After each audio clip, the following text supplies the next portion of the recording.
I know both of these individuals very well now. I've known John for 25 years, as your setup said, and I've gotten to know Mr. Obama quite well over the past 2 years.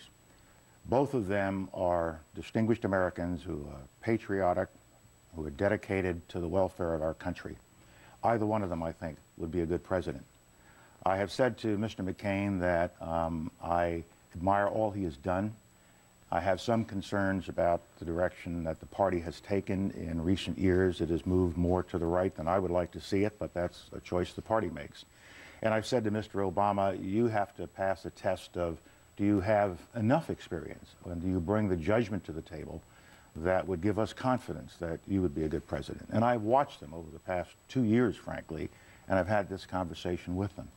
I have especially watched over the last 6 or 7 weeks as both of them have really taken a final exam with respect to this economic crisis that we are in and coming out of the conventions.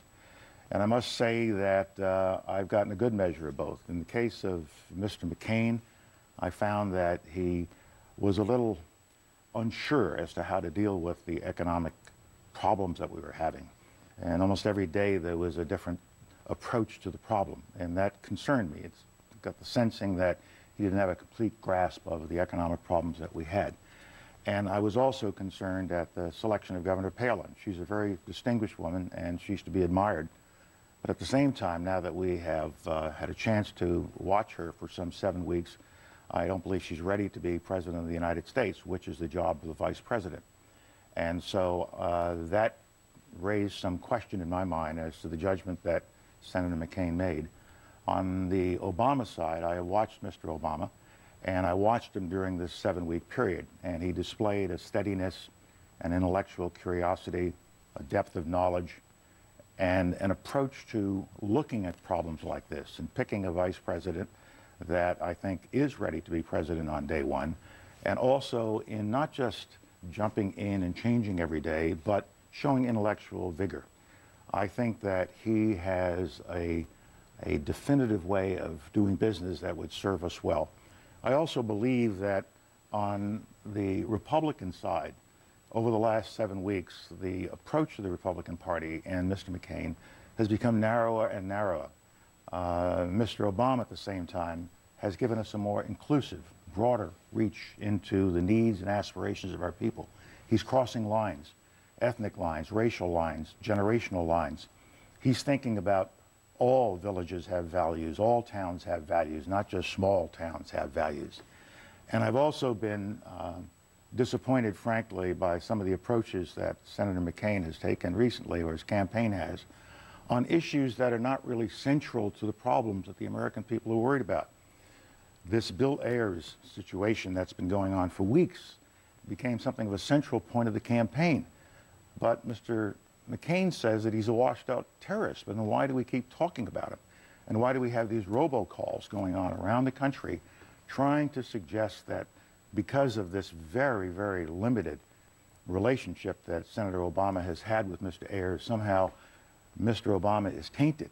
What they're trying to connect him to is some kind of terrorist feelings, and I think that's inappropriate.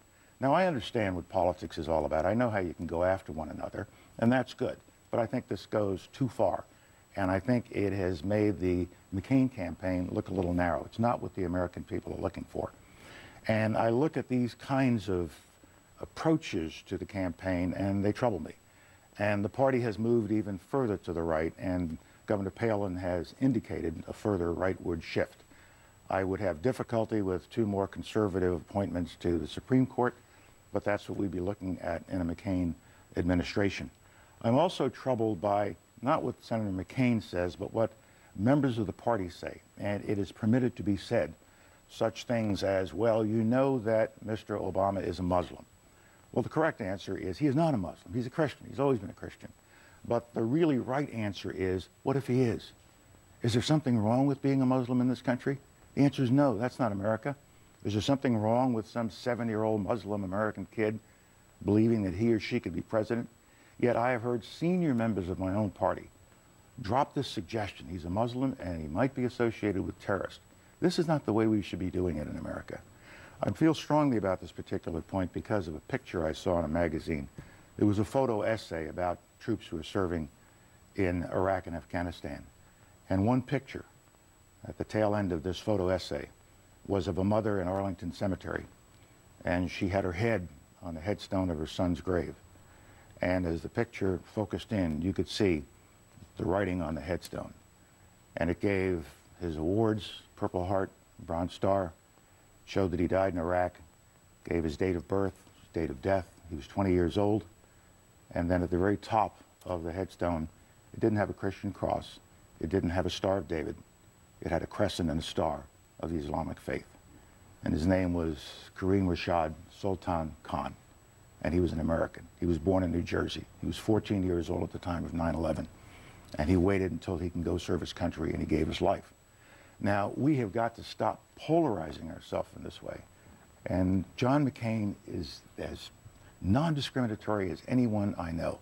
But I'm troubled about the fact that within the party, we have these kinds of expressions. So when I look at all of this, and I think back to my Army career, we've got two individuals. Either one of them could be a good president. But which is the president that we need now? Which is the individual that serves the needs of the nation for the next period of time?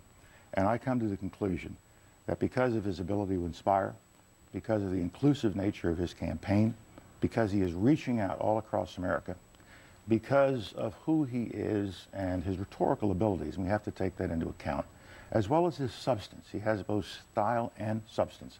He has met the standard of being a successful president, being an exceptional president. I think he is a transformational figure. He is a new generation coming into the world, onto the world stage, onto the American stage, and for that reason, I'll be voting for Senator Barack Obama. Will you be?